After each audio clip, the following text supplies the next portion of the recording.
Welcome to the Wickedly Smart Women podcast, featuring stellar conversations with emerging and established wickedly smart women. Thanks for joining us today as we celebrate women who are committed, care deeply, and have the courage to take action and create conscious change all around the world. Now here's your wickedly smart host, Anjel B. Hartwell.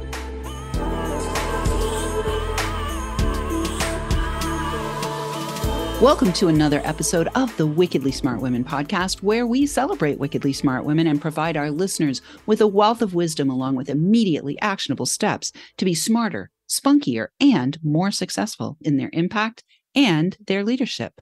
This is your host, Anjel B. Hartwell, and today we are joined by our very special guest, Jen Szpigiel. Jen is a certified health coach, certified life coach, and business and lifestyle mentor, and is here to help you rise. She has been building babies and businesses for 18 years. In 2003, she left her corporate marketing career to be a stay-at-home mom. While she loved being home with her kids, she had a burning desire to set goals and create the life of her dreams. The voice in her head was too loud to ignore. She decided to jump into entrepreneurship, which has created multiple seven-figure businesses, memories made all over the world, and radical responsibility for how she spends her days. Welcome to the show, Jen. Thank you so much. Thank you. I love the end of that because it reminds me to take that radical responsibility I have, and I will continue. Yeah, beautiful. You know, it's so funny when we are, in the positions of leadership that we are. I know you are somebody who has become iconic and you help others becoming iconic. That radical responsibility is really, the key, one of the major keys to that. And I love to take that word apart and say ability to respond. Right? The word responsibility, my ability to respond.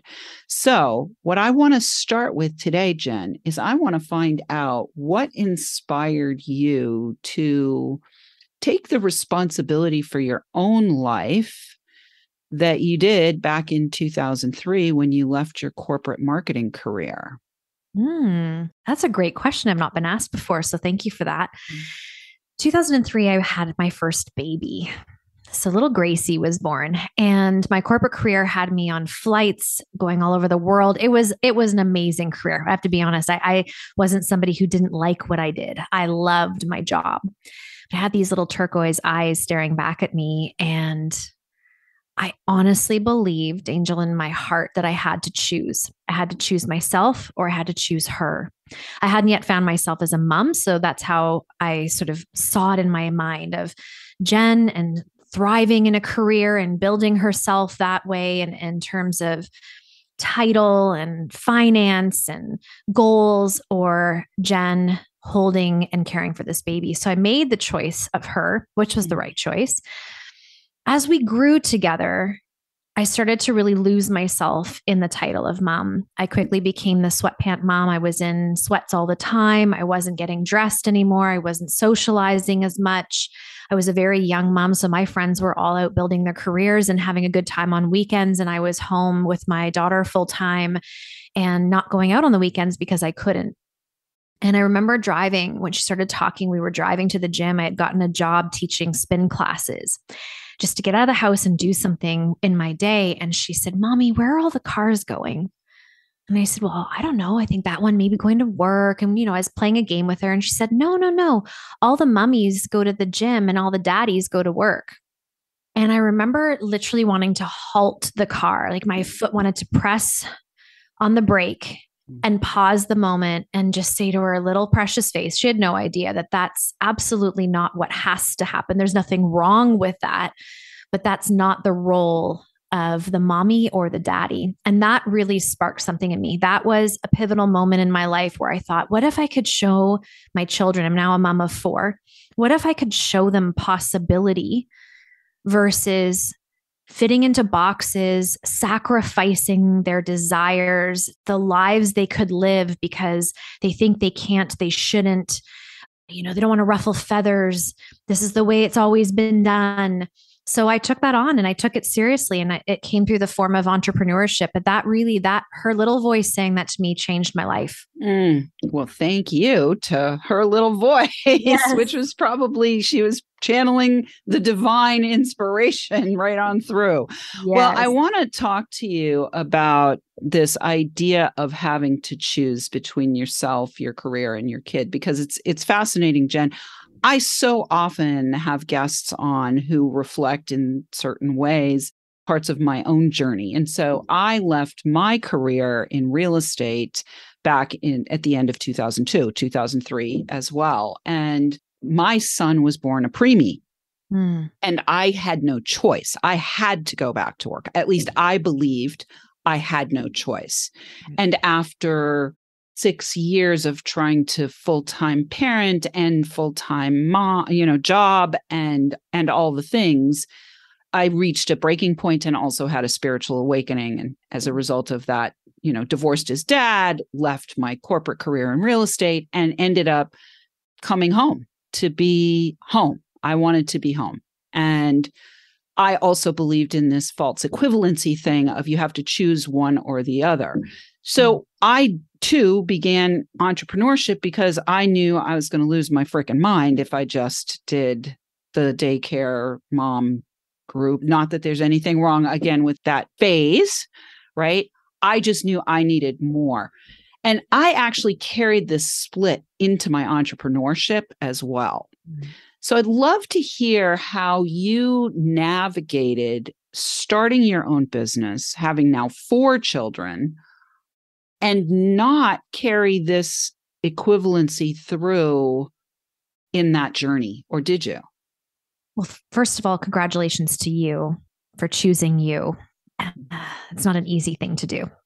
I too am divorced, and I know all the things that come along with that and making big decisions in our lives, and sometimes not favorable ones and sometimes favorable ones, and things that can leave a scar. And raising these babies and raising businesses is truly, it lights me up on fire. I wake up every morning so excited for it.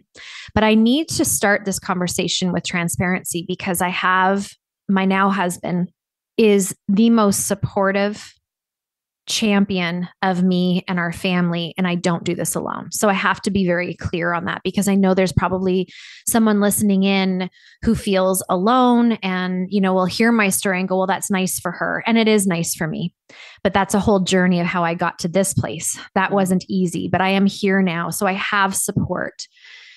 However, it doesn't take away the mom guilt, and it doesn't take away the entrepreneurial guilt.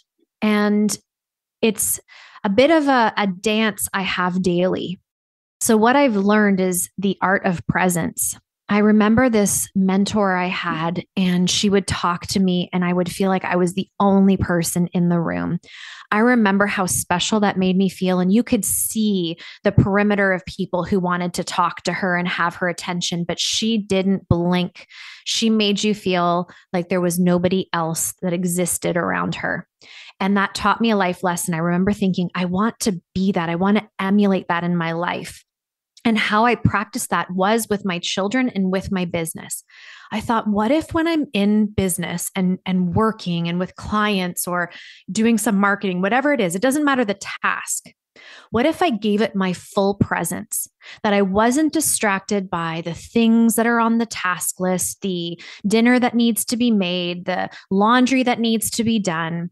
What if I gave it my all, so that when I gave my full presence to my children, I didn't have this feeling of always being half in, half out. I knew when I was in, I was fully in. And when I came out and was with the next thing, I was fully in. So presence to me has been one of the best practices I ever had.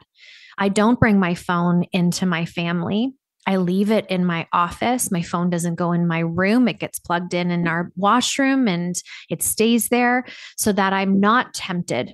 Do I think about business when I'm with my kids?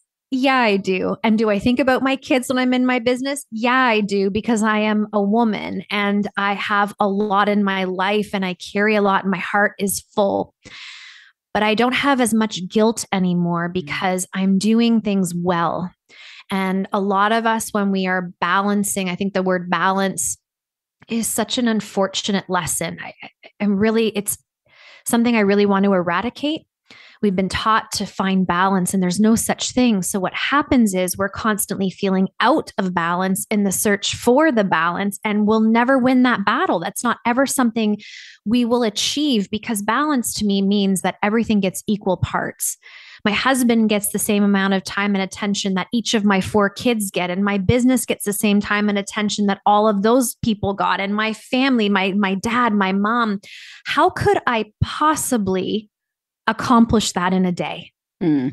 So I teach, and I love to teach, harmonious living, meaning that we live in joy and harmony and peace. And when we're with our family, we're with our family. When we're in our business, we're in our business. And rather than seek balance so that we always feel out of balance, we seek fulfillment and doing the best we can each and every day. Oh, beautiful. I love it. All right. So a couple things for our listeners that I want to underscore there. One of the things that we started this conversation with was about radical responsibility and having the ability to respond. And a little piece, but it's sometimes those little elegant moves that make all the difference. A little piece that you dropped in is you don't bring your phone into your bedroom. You don't bring your phone into your family time. And I have that same practice. Like, the bedroom is for 2 things. They both begin with S. One of them is sleep, right? That's my philosophy. That's it. Right. And so sometimes it is the tiniest choices that we make that allow for the harmonious living that you are describing. So I'd love to have you now maybe talk about a tiny choice that you might have made that allowed you to go from 0 to 7 figures. Like, was there a tiny choice along the way that you can instantly say to yourself, oh, it was in making that tiny choice that made all the difference? Because some of our listeners are entrepreneurs who may be plateaued at 5 or 6 figures, and all they really need is that tiny choice. Yeah, the tiny choice for me from 6 to 7 specifically was letting go of martyrism and pride. I do all things. I have it all on my plate. Oh my goodness, I feel so overwhelmed. All those stories and narratives of like, pat me on the back, make me feel important. I just got tired of it. I could hear myself and I thought, boring. I mean, everybody says this. Is this getting me further ahead? I'd plateaued at multi-6 figures for a very long time, a decade. And it's great. It's something to celebrate. But I knew there was more. And I stopped being a martyr and I started hiring and delegating. I stopped trying to be great at everything. And I recognized my gifts and I delegated the things that didn't bring me joy. And that may not seem like a tiny decision, but it really was. It was just the separation from, I don't have to do all things. Even the story, maybe some of you can relate listening in of, but nobody can do it the way I can, right? Like, they don't do it the way I do. They don't put the picture up the way I want the picture up. And I think we pay attention to these things that really don't matter at the end of the day. It really doesn't. We take sometimes everything far too seriously. So how can we let go of this martyrism and having to do all things and start inviting in support and delegation and help? Beautiful. Well, we are already at the break. Wickedly Smart Women, we could use your help. We love the word help, asking for help. Let's exercise our asking for help muscles together, ladies. If you are enjoying this show and want us to stay on the air, please consider making a donation at www.wickedlysmartwomen.com. We'd also like to ask you to share the show with your lovely lady friends who you think might benefit from our content. Help a gal out and let your sisters, mothers, daughters, friends, and colleagues know about the show so we can serve them too. I want to say a big thank you to all of our listeners who are downloading, rating, and reviewing. And to celebrate, we are now a 7-time award-winning show. We just won 2 additional awards back to back. And we are welcoming thousands and thousands of downloads from all over the world. We're going to shout out this week to our listeners in the Philippines, where one of my team members lives and is doing amazing work for me, Bolivia, and Croatia. And we will be right back with Jen Szpigiel.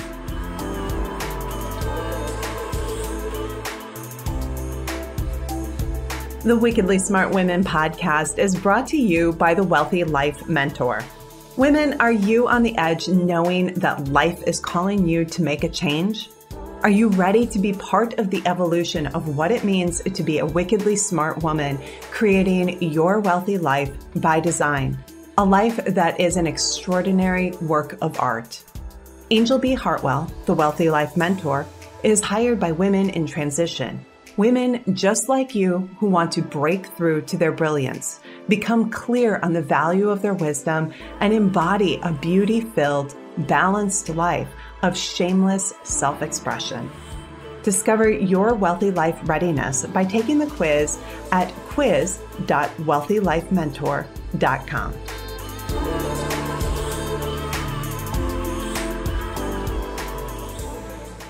So we are back with Jen Szpigiel, and Jen is Jen from, also known as Jen from Becoming Iconic. You can find out more about Jen by going to her Instagram, Becoming Iconic. And before we went to the break, we talked about this idea of losing your self-importance and your martyrdom and finding the place where your genius is best serving and letting go of all the other things. So, Jen, let's talk about you not only making that decision, but discovering and honoring what your unique, distinct genius is. Can you share with us the process that you went through internally to finally actually value at the highest level what your genius was so that you could shed all of this other stuff? So I am gifted, and I believe we all are actually. I suppose it's how tapped in we are and how willing we are. I was gifted with understanding my genius very early on since I was a little girl. And it's seeing people, holding space for people, and witnessing people. And it's something I know from my clients. It's something I know from the people around me.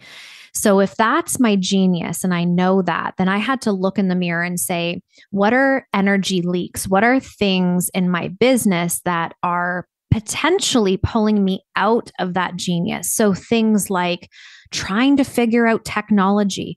I have zero joy in technology, but I did it. And I'm proud to say that I did it because I learned it and I could do it on my own if I needed to. But it was these things that were pulling me out. So it was like looking at these energy leaks, these places that felt daunting, felt like they were a bigger deal than they were. And I think is really important about the question too, more than the genius, is recognizing and acknowledging ourselves and our worth. So some of the things that can hold us back is this feeling of like, oh, I need to make more money before I hire, or once I make such and such dollar amount a month, then I will get the support and help. And so we're always waiting for the proof. We're always waiting for our business to show up for us first before we show up for it. And it's just not how it works. Growing multiple seven-figure businesses, I can tell you right now, it's the best advice I'd give anybody, is you've got to go first. You've got to take those leaps, build your belief, and do things before you're ready so that the business can catch up to you. It's just how it works. So that was one of the big turning points too, is recognizing my zone of genius. So being with people and being with my clients and connecting and building partnerships and relationships. That's what I love to do. That's what I want to do. What are the things pulling me out of that? But the next layer was, I am going to invest money and I am worth that investment. My business is worth that investment, and taking that leap even before I may have been ready. Yeah, beautiful. Well, what's interesting here is, if you're really listening below the surface, two things. Number one, before we went to the break, we talked a little bit about presence, right? Mm-hmm. And ultimately what you're saying here, your genius is actually presence. Your genius is holding space, seeing and witnessing people. And you can't do that if you're not present. Like, it's the same thing, yes. Right? So you bringing your presence is what is the genius here. That's number one. The second thing is this whole piece about the energy leaks that people get caught up on and stumble on. And I will raise my hand and say, I'm one of those people who has done that myself. And this idea of going first so that the business catches up with you rather than having the business show you the income. The truth is the business is trying to show you the income, but it can't because the energy leaks have created a colander. It's like a colander, right? It's like, you put the spaghetti in the colander and all the water drains out. Well, the water that's draining out is the cash flow you could have if you blocked those leaks. You don't have a container if there's energy leaks that will allow for the money to come in and stick. And so I think it's just a really important thing to underscore there that when you're making an investment, it's not that you're making an investment to make more money. You're making the investment to allow for the money that's already there to be showing itself to you and coming into your business that it can't do while you're off figuring out your technology and stuff. Got it. You got it. Right. Great. Well, let's talk then about more than one. I mean, you've done it multiple times. What inspired you to do more than one? And how did you land ultimately here at Becoming Iconic? We are multifaceted, and we do fall into the illusion that we can only do one thing well. That even played out with my role as mom or career, right? I mean, it's like pick a lane and don't put all your eggs in one basket. I would hear all this advice and I wasn't discerning. For the longest time, I was successful, and I was successful because I have ridiculous work ethic. And so my first business was built on sheer sweat equity. I worked hard. I was raised in the hustle culture, and I hustled. I hustled without balance. And when I say balance, I say that and you're like, but I thought there wasn't any, but I'm talking like it was non-existent. Yeah, you hustled without any care for who you are and what you really need to be well. 100%. I missed a lot. I gained a lot. I experienced a lot, but I believe looking back, I missed more than what I gained, to be perfectly honest and truthful. So that business that grew there was built on sweat equity. And so to keep it there was going to be the same energy. And I didn't want to participate anymore. So it's still there. It's still multi-six-figure business. It's fantastic. It's a great business that I still run. But I knew there was more to me. And there was a hum for a really long time, this hum of there's more. But I fell into then shame. How could I want more when I am literally living the life people pray for? People are doing everything for. I've got this. I'm traveling the world. I'm home with my children. My husband's home with the children. We're raising them together. There's financial abundance. I've got everything. How could I want more? And it hummed, and it actually ended up coming in a physical manifestation where I hemorrhaged. And that hemorrhage was a really spiritual, beautiful thing that happened, which is a funny thing to say when you're hemorrhaging because it's certainly not beautiful. But I had what I believe was an earth angel come into my room. I don't know her name. I've never seen her since, but she was a doctor and said, I don't think this has anything to do with medical. I think your body needs to release something. And I think you are creatively stifled. And this is all for you to do something on the inside. And she turned around and she left. Again, I have no idea who that was, but she sparked in me this level of discernment to sit and ask myself questions and ask myself truths. So I did something brave and I stood up and I thought, I'm going to do something again, and I'm going to do it in a different way. And I'm going to show that you can build something again. And I'm going to show that you can do it with paying attention to all the other beautiful aspects of our lives. And I knew that Becoming Iconic was going to be the name. It kept dropping in because it's the art of becoming. It's the commitment of becoming. And an iconic could mean you're an iconic stay-at-home mom. You could be an iconic podcaster. You could be an iconic daughter. It doesn't matter what it is, but it's the pursuit of becoming and every single day improving upon ourselves. And I thought, I'm going to be that living example. And I launched it in 2020, and it has been an incredible journey, so rewarding. and I continue to live it. Beautiful. I love it. Well, it's funny. I've actually been titled an icon twice. Once I was an icon of influence through the New Media Summit, which is what got me started in the podcasting space. Steve Olsher's first New Media Summit. I started my first podcast, and subsequent to that, he's hosted multiple New Media Summits and asked me to be an icon of influence, I think 7 times. And then I was called an icon in the new Icon movie back in 2015, I think, or 2016, from my friend and artist and guest on this show, Laura Hollick. So the iconic journey is a beautiful journey. And what I want to hear from you now, Jen, in the last couple of minutes that we have is, you shed the hustle, you shed the shame, you've increased your discernment, and you are consciously choosing this journey, the becoming journey, becoming iconic, through embodying your genius, which is presence. So in the last minute or so that we have, is there anything you would like our listeners to know about this journey of becoming iconic? It's that if we wait for the feeling first, we'll be waiting forever. We're not going to feel iconic and then become iconic. We're not going to feel successful and then become successful. It's the walking into, it's the stepping into the arena and feeling like, I don't know what I'm doing. I'm not sure. What if it doesn't work? And doing it and allowing the feeling to grow through the action. Because if we wait for the evidence, we're always waiting for something outside of ourselves, for validation, for evidence, for proof. I say to people, what if you get to be the proof? So rather than having something proved to you, you step up, you become the example, you become the evidence, you do the very thing that is tapping on your heart. And by stepping into that, you will start to feel confident. You will start to feel iconic. You will start to see the change you're making. You will start to see the difference you're making. And there will be people watching that you least expect. And because of your courage, they will do something audacious in their life too.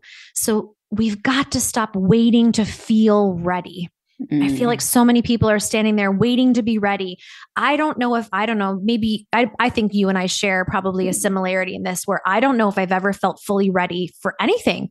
I didn't feel fully ready to become a mom. I didn't feel fully ready to have 4 kids. I didn't feel fully ready to marry. I didn't feel fully ready to get divorced. I didn't feel fully ready to get married again. Like none of those things were like concrete. It was just this faith, this knowing, this trust. And in doing those things, my life has unfolded beautifully. So that would be one thing that I would love to leave people with, because if only we took more courage, we acted in more audacity, and we started to see the capacity we hold, what could be possible? Beautiful.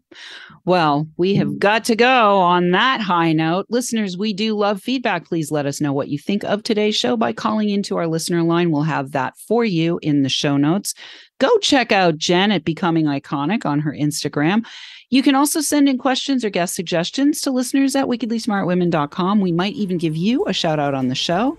Thanks for tuning in. Keep your ears open, and remember, you are a wonderful woman. Thanks for tuning in, downloading, and listening. Be sure to rate and review Wickedly Smart Women on Apple Podcasts and share with other women who can benefit from today's episode. Wickedly Smart Women is the premier podcast series for informing, activating, and inspiring the leader who carries profound wisdom and knows that now is the time to welcome wealth. We welcome your feedback and guest suggestions and invite you to subscribe to our mailing list to be notified of each new episode at wickedlysmartwomen.com.